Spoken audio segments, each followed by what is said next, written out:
I remember the conversation you and I had, and it was like watching this kind of dawning realization pass over your face of like, wait, what? It's like and literally it was like my whole life has been a lie.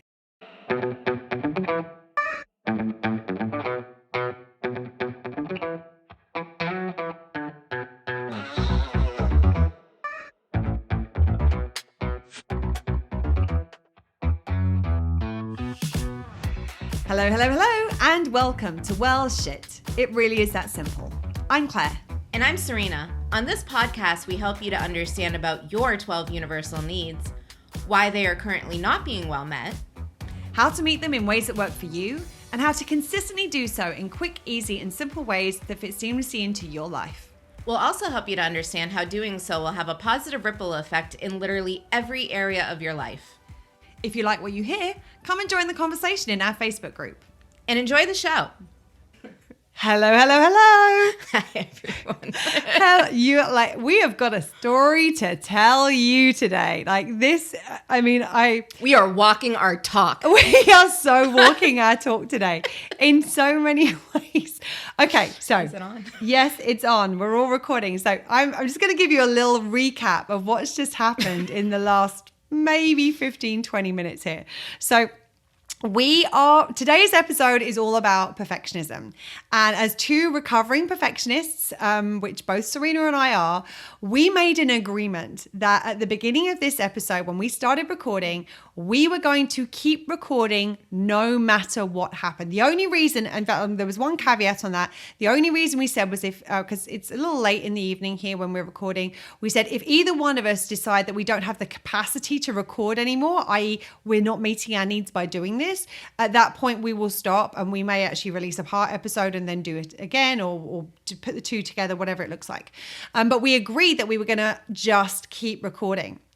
And so what happened was we started to record, and it was the funniest episode because so many things went quote unquote wrong. So many things were quote unquote imperfect about what happened. We had an alarm go off. I ended up dropping things on the floor. Even how we started the episode, we talked over each other for literally. I actually think the first word out of my mouth was. Yeah, that's how perfect it was. So, and it was great because I was like, oh my goodness, one of the things that we wanted to do, and we've been starting to do this for a while now. Like when we first started recording these podcasts, and it was the same thing when I first started recording content videos as well.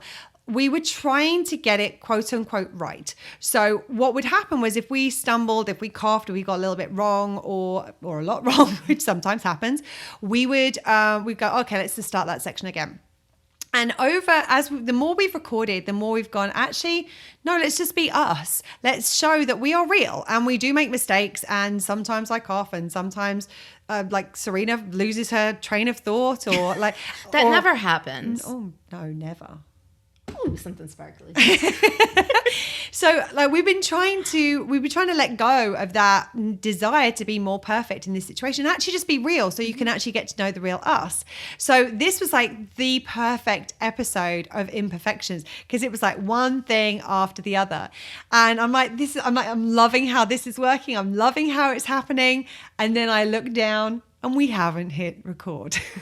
Again, this has happened a couple of times now. But and the fact that it's this episode is just I'm kind of perfect. a bit bummed because there were so many things that were imperfect about the prior recording. But I mean, what could be more perfect about having an imperfect recording than not hitting record? So that's why we have the giggles a little bit to start off today's session. But this is such an important topic. It's something that's very dear to our hearts because we have both experienced it over and over again throughout our lives.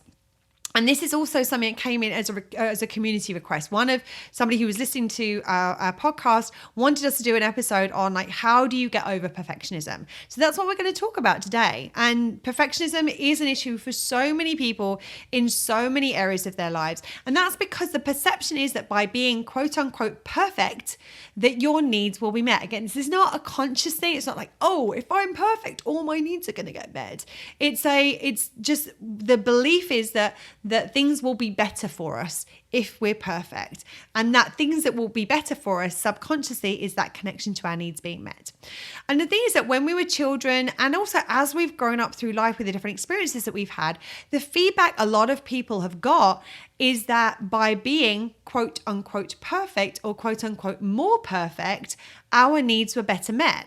So there's lots of beliefs that kind of show up around this, which is that people will love us more if we're perfect. Like, how many times have you been in a situation where you heard someone's like, oh, if I could just do this, or if I could be the perfect girlfriend, he won't leave me. I mean, I've thought that so many times. I mean, admittedly, quite some time ago, but that was something that came up over and over again. There's this belief that people won't leave us if we're perfect. If I'm the perfect friend, they're going to want to be around me all the time. There's the belief that we will earn more money, we'll get more promotions if we're perfect, because at work, we're focused on the better we are, the closer we are to, I remember when we used to have these performance reviews at work, and you would have like a percentage. Often your bonus was dependent on the percentage you had hit of your key performance indicators. And what gave you 100% bonus? 100% on your key performance indicators. So by being perfect, you got more money, you get more bonuses, you get more pay raises, you get more promotions, the more quote unquote perfect that you are. There's the belief that you will be, sorry, I nearly laughed when I said this one because of how untrue it is. There's this belief that we'll be more successful if we're perfect. Now, this is all dependent on what your definition of success is. And we have a definition for you that we will share on an upcoming episode. It is not what most people think it is. And when you understand what success really is, you'll realize just how untrue the sentence "we'll be more successful if we're perfect" is. It's just not. I mean, it's not even remotely. In fact, it's actually working against you often in terms of quote unquote success, or what real success is. There's also a perception that we'll be valued more by others if we're perfect. If I'm the perfect person, if I've got the perfect body, if I do the perfect thing, that other people will value us more. We'll be perceived as more valuable. In a society where we're not very good at understanding and knowing our value and connecting to that value, often we get it. Like we've learned to feel valuable by how other people perceive us and how other people perceive our values. So that's really important for a lot of people, especially those who don't know how to meet their own needs yet. And then the final belief that kind of comes up, and this is like not exhaustive list by any stretch of the imagination, but the final thought that comes up is that quote unquote bad things, and the kind of subtext here is that that would cost our needs, won't happen if we do everything right, i.e. if we are perfect. So let's look at an example of women, for example, and how we're marketed to. We are marketed in, I'm just going to say it. We came up with a new word in the last time we did this because I fumbled my words. We need to be thinner. We need to not just be thinner, we need to be thinner as well. No, because it's not enough that I have to be thin. I have to now be thinner as well. Absolutely. Just keep adding to the list. Just one more of the imperfect things from the recording we didn't record. So we get this messages that we need to be thinner, we need to be sexier, we need to be prettier, we need to be more fashionable, we need to be the perfect, like delete as appropriate, mom, housewife, girlfriend, that we have to be this girl boss, this like driven career woman who is so super successful in what she does, that we need to be younger, or more specifically that we need to at least look younger. And the impression is that if we be all of these things, we'll be happier for it. And again, that normally what feels happier for us, what feels more fulfilling, is actually having our needs met. So the subconscious thing is like, if I'm perfect, all of my needs are going to be met because that's what feels good.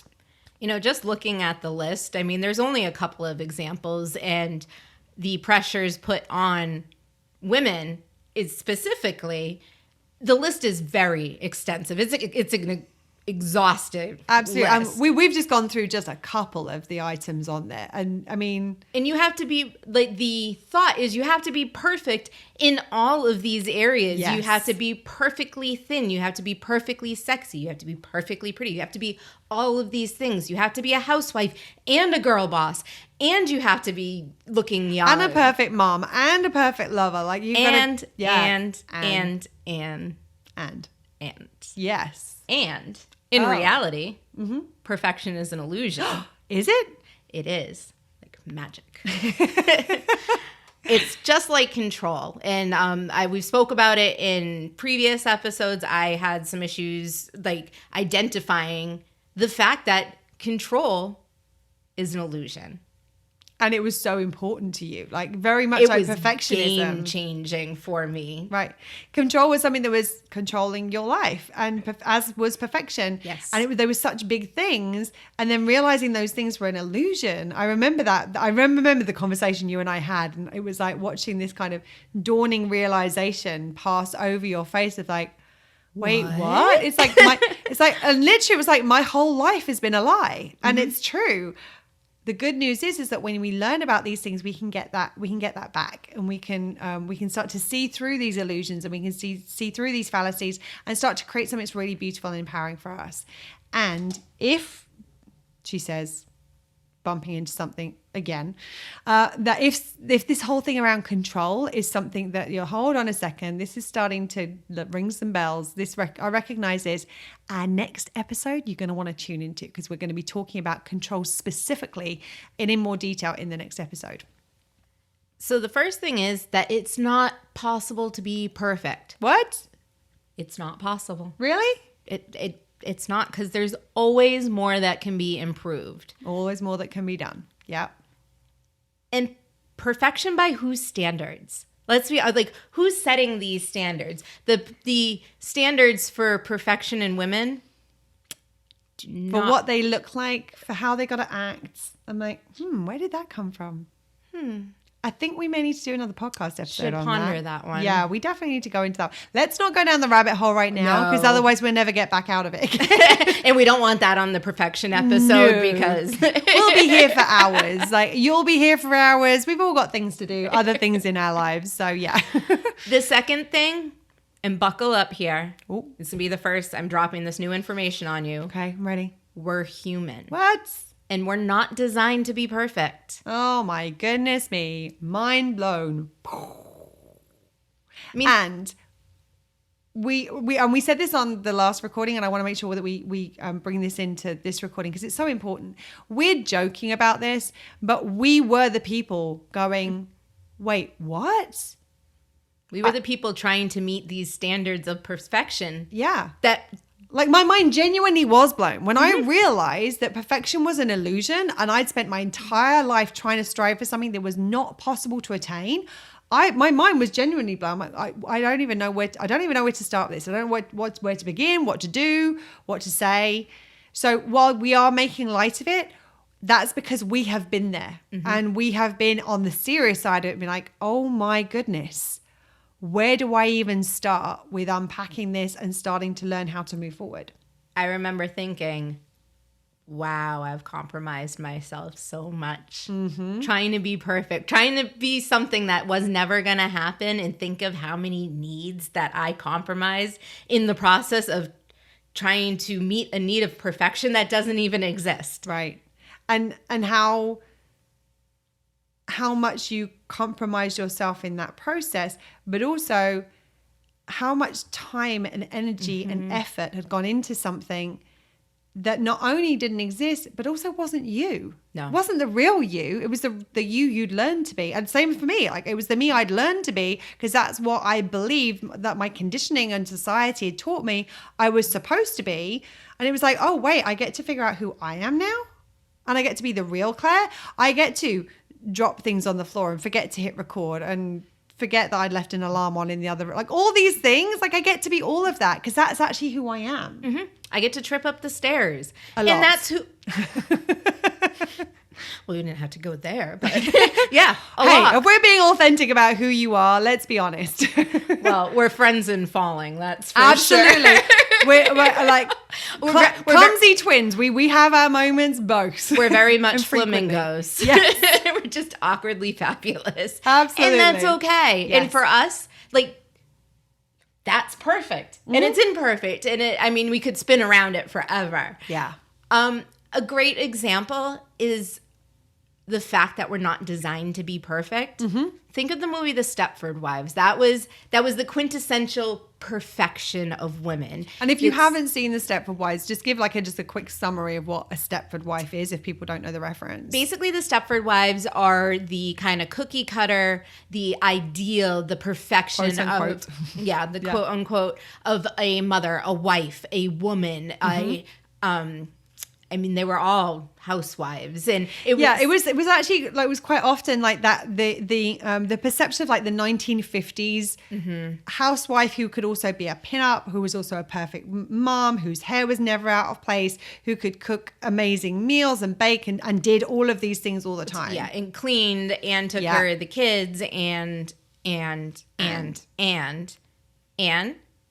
they were robots. The movies couldn't even do it. Yeah. They had to make them into robots because it's just not possible. It's just not possible. Absolutely. So by trying to be perfect, something that's not possible, there is no end. There will always be an and. There will always be another. There will always be something. And we'll never get there, which is exhausting. Right. Oh my God. It's demoralizing because you never feel good enough. It's futile, and it actually costs our needs. As we burn out our other needs trying to get there, we're actually draining our needs by trying to get them met. We're putting ourselves into a detriment trying to get to this place of perfection and draining everything that would sustain us through living a imperfect existence. Right. Well, it's that whole thing of we're trying to be perfect to meet our needs, and we're compromising our needs in trying to be perfect, which we're doing to try to meet our needs. It's like this vicious circle that's never going anywhere.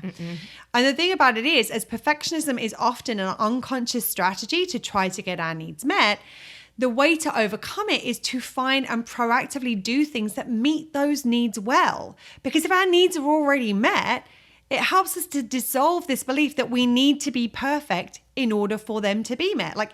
If I'm not perfect and my needs are met, it starts to really put on shaky ground the belief that I need to be perfect to have my needs met, because I've got evidence of the fact that that's not true.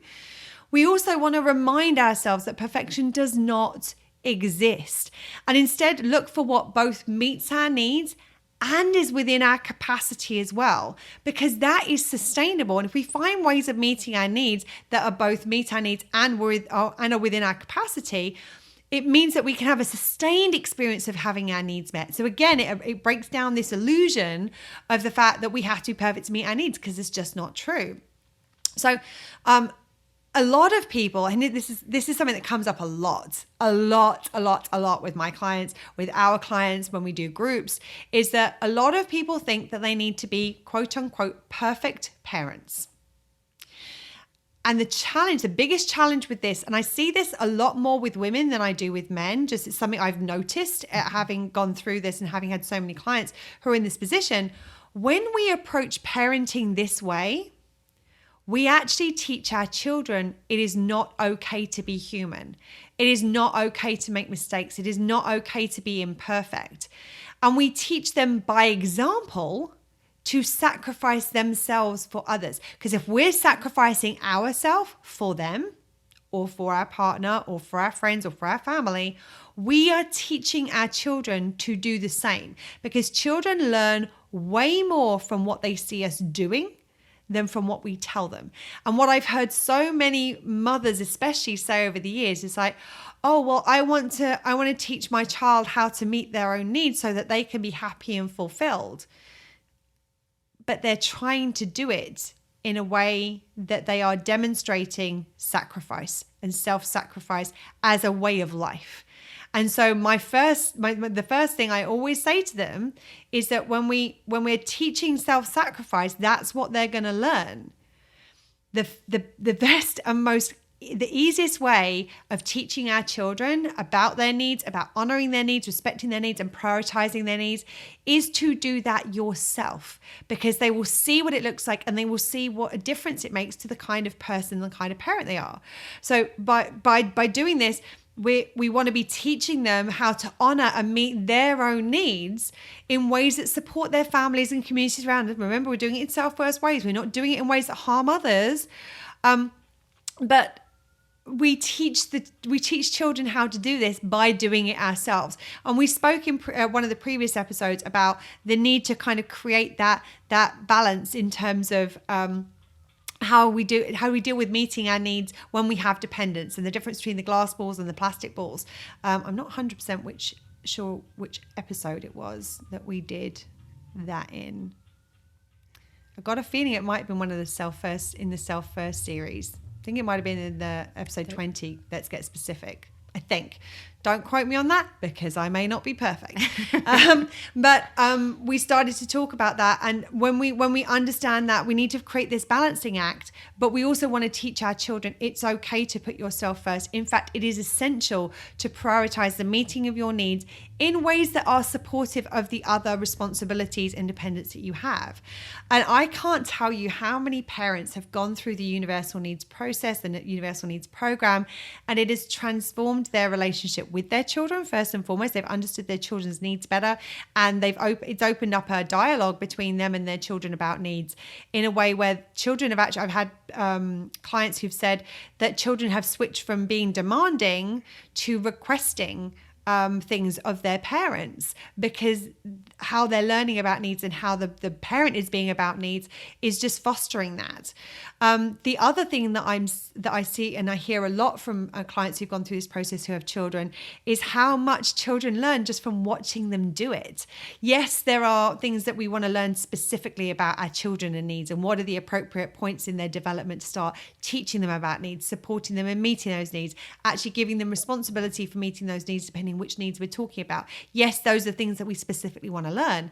But in actual fact, actually having them learn by seeing their parents honor and respect and meet their own needs. I had a client whose little daughter, she was, I think, maybe 3 or 4. And she'd been doing the universal needs work for some time. And all of a sudden, it was one day, she was going out to a yoga practice one evening. She had a yoga mat under her arm. And her daughter saw her going out of the house, and I remember that she shared with me how touched she was that her daughter was like, "Oh, mummy, you're going out to yoga? That's lovely. Enjoy yourself. Like, have fun." And it was like she knew that was something that was good for her mum, because her mum would come back and be more fulfilled. Now, we know not everybody has got the time and capacity to do yoga practices, and there's a certain amount of privilege in that. But it's important to recognize that when we are meeting our own needs, we teach children how to do the same thing. And by doing that, by example, not in a way which is sacrificing other people to get our needs met, but is meeting our needs in a way that's also supportive of other people, and especially their dependents, that's a different way of approaching things. We love to pull examples from our life, and as a recovering perfectionist, I have tons. One of the hardest areas, I don't have enough hands for the amount of examples I got on this one.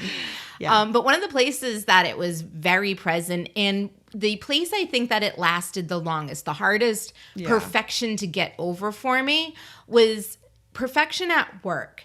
Because there were times at work where I was so focused on getting it perfect that I actually ended up pretty much dropping the ball. It's like I let perfection get in the way of good enough. So, and often like delivery and deadlines and like that, I'm trying to be perfect, so I'm actually going to compromise other aspects of this project to be perfect. Yes. Yeah. Like, oh, I know it was due at 4, but I'm going to get it to you at 8 because I'm going to be perfect. Right. Yeah. No, it was due at 4, and it's still probably not going to be perfect. Like, and it was good enough at 4. It was good enough, and we're not using good enough as in, that's good enough. It's like, no, this is job. Good. This is what they wanted. Fulfilled the brief. Yep. And hit the mark. Yeah. Good enough. Good enough is okay. I'm going to repeat that. Good enough is okay. Absolutely. So what I had... As is accidentally hitting the mic when you're talking. That works? Oh, maybe it was the bench. Oh. See? We're even imperfect at recording podcasts. We have a lot of practice. And if you like that me saying that to Serena, like anybody who watches or listens to these podcasts on a regular, you know how much I use my hands when I'm talking. The amount of times I've hit the screen, I've hit the pop mic, I've hit the microphone. Like we do it all the time. And again, these days we tend to leave that in because it's like, you know what? That's us being imperfect. I mean, Key West. You hear the airplanes go Oh, over, yes. and we would stop, we'd re-record, and it's like there is an airplane every 20 minutes. Yeah. It's not possible. Well, it would be possible, but we actually wouldn't be. And the thing about it is that when we're doing these, we get into a flow, especially when we're in conversation. Like there's a conversational flow. And so, yes, we could break when a plane comes over, but actually it would probably break the flow, and it would mean that we don't deliver as good a podcast. So we've made a call that actually this is the better way of doing it for us. And is it perfect? No, it isn't. But is it the best way we can do it right now with the capacity that we have, with the location we have, with all the resources that we have right now? Absolutely. And that's what we're trying to do, is to do the best we can within our capacity rather than trying to be perfect. Yes. So it's switching the focus from something good, not perfect. And that doesn't, yeah. Again, let me try that again. Yeah. We need to switch on focusing Switch. We want to switch to focus. To focus on producing something good, not perfect. Including in podcast delivery. Yes. And in that, doing something that doesn't come to a detriment to my other needs or the detriment of other things. Right, absolutely. What's actually needed is outcomes and expectations. It's not perfection. Yeah, we want to focus on what is actually needed. Yes. Yeah. And those outcomes and expectations, that's where the bar is set. So in negotiating these, if they're not possible with the time frame, the capacity, the resources, that's key to make sure that, okay, this is what you're asking for. This is what I can actually deliver in this time frame. If this doesn't work, then this is the time I have. What's the priority? Yeah. Where are your expectations? What absolutely needs to get done? And what do you need? And is that possible with the resources that we have? And if it's not, what can we do about that? Can we get more resources? Can we get help with this? Can we get support? Can we push the deadline? Let's look at how do we negotiate around these things so that we can give what is needed in a way that doesn't compromise the needs of everybody involved in the process. Could it really be that simple just to ask? Well, what do we need? Just saying. Maybe it is. Exactly. And that's the thing, is that so often we don't ask because we take on those expectations and we think we have to be perfect in delivering them. But actually recognizing that we're human, because the thing about it is that so often in those work scenarios, and I had this so many times, where I would burn myself out. I would be up early, I would stay late to try to be perfect, try and make it perfect. But the thing is that compromised my needs, which meant that I then wasn't showing up as the best me in other areas of my job. And normally, even in those projects as well, what I was delivering when I was doing things at midnight, 1, 2 a.m. in the morning was not good work. Let's be honest, people. I mean, I might have thought it was good work at the time, but what I would have been able to produce had I been resourced, had I been rested, had I been well nourished, had I been well hydrated, all of the things to take care of my needs. Like, how do we create that balance? Yes, we could be trying to create perfection in that. I have to be perfectly rested, perfectly nourished, perfectly hydrated. I'm going to do all these things. That feels like a full-time job in itself. I have to get 8 hours of sleep, and I have to chew every bite 30 times, and I have to drink, I don't know how many glasses of water a day it is. Like, I can't even remember the amounts, never mind actually. Yeah. So it's like we can try and be perfect in one way, or we can try and be perfect the other way, or we could actually find a way that honors the capacity and honors the needs in both directions. And that's what we're looking for, is something that is good enough over here, as in it meets the needs that actually need to be met over here, and what is good enough over here, as in it meets the needs that need to be met over here. And if that's not possible, that's where we need to go back and negotiate and have that dialogue and communicate around it, because that's where we can, like, there might be other ideas and options that come out that we would never have thought of. It never occurred to us that was a possibility. Wait, I could get somebody to help me on that. I didn't even know that was an option. Like, there are things that kind of come out through having those dialogues and through being focused on what is it that actually needs to get done and by when. And if I don't have the resource and capacity, what can we do about that? Is this something we can do? And something that you mentioned that I just kind of want to touch back upon is, like, let's take the work example. I was trying to be a perfectionist at work. I was trying to do everything perfect. I was staying late. I was pushing myself to the point of, like, no, I got to get this done. I got to get this done. and my relationships were suffering, my own personal needs, like the things that I liked to do for myself, taking classes and exercising, any of the things that I wanted. What? Wasn't even on my radar. It was, okay, I get to bed when my work is done. I wake up, I start working. That doesn't leave a lot of time for anything else. So to think I was trying to aim for this perfection that didn't exist in one area, and everything else was just kind of falling to the wayside. Being compromised. And I didn't even realize it until it was actually brought to my attention. It's like, hey, is this actually serving you? Did you notice this? Nope. No, because I was too caught up in trying to be perfect. Exactly. And actually, this can happen in other areas as well. There's a kind of flip side to this where I know this is something I'm imagining that a lot of people will be able to relate to, because I know it's an experience I've had lots of clients who've had this experience of where we're trying to be perfect in relationships. So it's like, in my experience, I had experiences where I was trying to be perfect for the other person. I was trying to be what they wanted. I was trying to be what they were attracted to. I was trying to be what they needed. I was trying to be what they thought was sexy, what they thought was good enough. Being really honest, I was trying to be this perfect person for them. And by trying to be the perfect person for them, I actually lost myself in the process because I wasn't being me anymore. And here's the irony, is that I wasn't in a relationship with this person. This mask that I'd created of who I thought they wanted to be in relationship with was at best in relationship with them. But here's the thing, so often it can happen the other direction as well. So the other person is trying to be who they think you want to be in a relationship with. So we're not people being in relationship with people here. We're masks being in relationship with masks. And nobody feels safe because it's like, oh God, what happens when they find out about the real me? Are they going to leave me? Is that it? Will the relationship be over? We don't know. So they feel unsafe. They feel like they're not being their real selves. And the amount of tension and anxiety that creates. And it means that you aren't actually having a fulfilling relationship because you're not having a relationship at all. You are creating this facade of a persona of a person who you think is who the other person wants to be. And I cannot tell you the number of times I've done this in relationships, especially when I was younger, where it's like, if I just do this, if I just wear my hair this way, if I have my hair this color, if I lose a bit more weight, if I pay attention to the hobbies that they're interested in and I adopt those hobbies and I get involved in those things.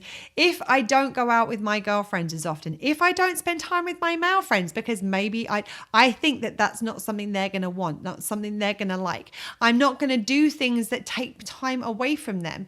I have been in so many relationships where I didn't do the things I needed for myself, and actually I cut myself off from a lot of those things and a lot of those people to try to please this other person, to try to be perfect for them so they wouldn't leave me. But here's the thing, I wasn't in the relationship. So one, they wouldn't have been leaving me anyway because I wasn't being me. And two, I wasn't getting the relationship that I deserved. I deserved to be in a relationship with somebody who not only saw me, but appreciated me and wanted me and loved me and accepted me for who I was, for who I am. And the thing about it is that by trying to be perfect for somebody else, we actually deny ourselves the relationship that really desire and deserve. And I'm not saying that we don't want to not compromise. It's about finding ways of making effort to move towards each other. It's not about saying, here's who I am and here's what I want and you have to be everything that I want to be either. No, we have to move towards each other. But the key thing is that we move to each other in a way that we're not compromising who we are. We're not compromising ourselves in the process. We're making small moves towards each other because we're never going to find somebody who is the absolute perfect fit for us. I mean, even Serena and I, we're not the perfect fit. We have different ways of doing things. We have different ways of showing up in different ways. We've got different, I'm vegan, she's not. quite a lot of the time. She's big into coffee. I never drink coffee. I mean, I know these seems like small, relatively insignificant things, but there are some significant things that are different between the two of us. Mm-hmm. But we put the effort into creating a bridge between who I am and who she is in a way that allows us to honor ourselves and be ourselves and finds a ways to connect in between. And that's what we're looking for. And perfection actually stops that from happening, because what we're doing when we're trying to be perfect is that we're trying to fit in. We're not looking for the places, the people, and the relationships where we belong. And that is where we are loved and accepted for who we are. And every single person deserves that. As you're talking, I can't help but think, like, how many different perfects have you tried to be in your life? Oh my goodness. Like, think about, and just really, I mean, we could definitely go down a rabbit hole here, but just in relationship, in partnership with, you know, a significant other. Right. If you're trying to be perfect for this person, then you break up with them, this person's perfection is not going to be that person's perfection. It's always different. Yeah. And you're trying to be, you could be so many versions of yourself and still not have found who you are, because you're trying to be perfect for your parents, being perfect for your spouse, being perfect for your kids, being perfect for your job, being perfect for this person and this person. And no, I'm just going to be me, and I'm going to be weird, and I'm going to be glittery and different and coffee fueled and late and all those things. I'm going to be all those That's things. all of those things. And the thing is, that is who Serena is. And there's nothing wrong with that. And she's like, when she's around me, she's around somebody who accepts all of those things in her. She doesn't have to be perfect with me. And in fact, by not being perfect, we give each other permission to not be perfect. So the less perfect that I am, not that you strive to not show up for people, but the more you allow yourself to be human, the more you invite them to be human as well. There's a couple of things that really kind of come to mind. And it's funny because I wasn't planning on sharing these examples, but they feel really present for me right now. There's like when you were just saying about those versions of perfect, it reminds me, I don't know whether have you ever seen the movie Runaway Bride? Yes. With Julia Roberts. Yeah. So in with the fan. Sorry? The fan scene. Yes. That's what I need right now. I need it's a little warm in here today. So in the movie, she has a journalist. So if you haven't seen it, she has been the bride numerous times and run at the altar. Like she's run away from every single time. And this journalist goes to do a story on her, and he goes and interviews all the people that she's been engaged to and in relationship with over this period of time. And he asks them all a very simple question. And the question is, how does she like her eggs? And the answer is always, just like me. And every single one of those people likes a different kind of egg. And this is a great example of someone who was trying to be who those people thought she was meant to be, or who she thought they wanted her to be in order to be in a relationship. And there's a fantastic scene towards the end of the movie where she's stood in front of a bench with all these different types of eggs laid out on it, and she's trying them all to see which one she actually likes the best. And there's a point towards the end where she tells him, oh, by the way, these are my favorite types of eggs. Like she's gone and found out. And this reminds me of a situation that happened in my life, which was, it was kind of funny because it was what we've been talking about and not what we've been talking about at the same time. I had a very, very close friend of mine say to me at one point that she was really worried about me because she thought that I was turning into the person based on who I was in relationship with. And she saw that I was a different person in every relationship. And the interesting thing was, because at one point she was like, you know what, you just have to be you. You have to be who you're happy with. And those people who love you will accept you for that. And those people who don't won't matter, and blah, blah, blah, blah, blah. The interesting thing was, we had a conversation at one point. She didn't realize that she was one of those people too. Because I remember I had this meltdown around my 30th birthday. And this is because like my 20s, I basically spent trying to please everyone else in my life and be perfect for everyone else around me. The challenge is that the perfect Claire for the people I went salsa dancing with, and the perfect Claire for my family, and the perfect Claire for my uni friends were not the same Claire. So I remember we were sat on the banks of this river. We'd gone out shopping for the day, and I just broke down. It was like a month before my 30th birthday party, because I was having a birthday party where they were all going to be in the same room. And she was like, what is wrong with you? She's like, and I was like, I don't know who to be. I don't know who Claire is, because there is a different Claire, and none of those Claires resemble. And more importantly, I'm going to walk into this room and everyone's going to be like, who the hell is this? Where is Claire? Because they didn't know the real me, because I wasn't being the real me. I was being who I thought they wanted me to be. So at that point in time, she's like, you just have to be you. And I remember the point where I was like, you remember that point where you told me I just have to be me? She didn't realize that she was also one of those people that I was being who she wanted me to be while I was around her. And actually what I was doing was I was using these different experiences to figure out who I was and what I wanted. So going in salsa dancing, I dated somebody who was a salsa dancer. But actually when we stopped going out, I still over time I returned to salsa dancing. I stopped it for a while because it was tough. We were running the same circles. I didn't want to deal with that. But I still salsa dance right now. The whole idea of like living in different countries and traveling, that was something I did with a former partner. And when we broke up, I was like, hold on, do I really want to do this by myself? Maybe, and having with some of my experiences I've had as a house sitter and as a traveler. I mean, some of them have been a bit intense and not things I would have wanted to deal with on my own. So I'm like, maybe I just need to change the kinds of places and the locations. And that's what I did. I was like, you know what? I love this lifestyle. This really works for me. So there were all of these things. And she was like, you have to stop changing yourself based on who everyone else wants you to be and just be who you are. But the thing was, she thought she knew who that person was. And it turned out it wasn't who she thought it was. There was a different version of Claire that was the true me. And we had this real coming together moment where she was like, oh, shit.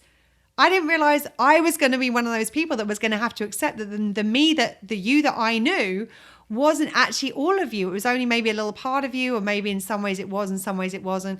And another imperfection, we have Hemingway behind Serena yet again, if you're watching on the podcast. Our little furry friend who's come in to say hi on this episode, which I think is perfect. I see right through. He's trying to get his 15 minutes. Exactly, absolutely. So I remember her going, "Oh God, oh shit, oh I've got to do this too," and she and I had a conversation, and she remembered it. She was like, yeah, absolutely. And she's still a very close friend of mine because we have learned to understand who each other really, really are. And we've learned to love and accept each other as we are, rather than the people who we were trying to be, or who I was trying to be, in order for her to want to be around me, to like me, to be my friend, blah, blah, blah, blah, as I've done with so many people. So this is a really, like, I hadn't even thought about this until you just mentioned that, but actually it's exactly it. Like, all of the different people, the thing that literally made me want to melt down was you put all of those people in a room. I didn't know who I was. And that was actually the beginning of this journey for me of I need to figure out who I am. I need to figure out how to do life in a way that works and honors me. I honestly think that imperfection brings balance to relationship. It Absolutely. brings balance to partnership and friendship and to all of the things. Because everybody trying to be the same ideal of perfection or it's boring if nothing else. Yes, it is boring, and it doesn't give depth or dimension. And I think of our friend group here, or one of our friend groups, and it is a merry band of misfits. I mean, a motley crew to say the least. Yes. You would not place many of us in the same social circles, and it works imperfectly. Yeah, it works so well. Because it balances it out, where somebody may be more of an introvert. I, in the past, would have been like, oh, I have to mute myself. Anybody who knows me, I'm not muted in any way. Like, unless she forgets to turn her microphone on. That's the only time. Yeah, that only happened once today. And if it was only so easy to just shut off my microphone when I can't stop talking. But you know, there were a lot of times, and I believe Claire has had this, where you kind of try to dim yourself. Like, we're big, bold people, and it's like, oh, God, I got to fit in. And I realized, you know what? No, if I'm going to be somewhere, I want to be myself. And this group of people who aren't extroverted as a general rule, I bring that element to the group. Yeah. And it balances it out. And just those little things, the little things that I can appreciate a bit about being imperfect are what really kind of makes my relationship special. It's what makes me special. Right. And like looking at that example, it works the other way around as well. That they don't feel the need that they have to be out there and gregarious because that's how we are. They get to be introverted. Like there are people in our group of friends who will sit in the corner of the room and maybe say 10 words the entire time we're there. And they're still included. They're still part of the conversation.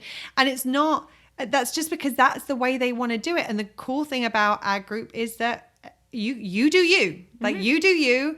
Serena's going to be in costume. Yeah. Claire's going to be on stage singing. Right. And, that person's going to be in the corner. And everyone works. Everyone gets to do them. And everyone accepts that everyone's going to do them. And it just works. It works really well. I think it's a really great example. Yeah, absolutely. Anything else you want to add to our perfectly imperfect episode on perfectionism?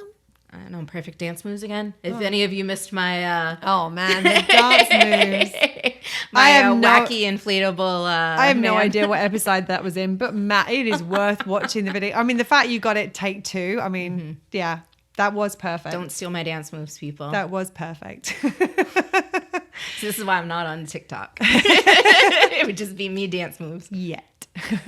Who knows? That may be coming in the future. Just my dance moves. Yes, just you know what? I would love to see a talk talk. I want to see a talk of just your dance moves. That'd be awesome.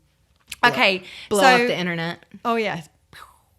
I think that's it for how to get over perfectionism. And the reality is that the more you know how to meet your own needs and the more consistently you meet them, the more we can let go of this belief that we have to be perfect, and also the pressure and the energy and the input. It's just exhausting. And to be able to go,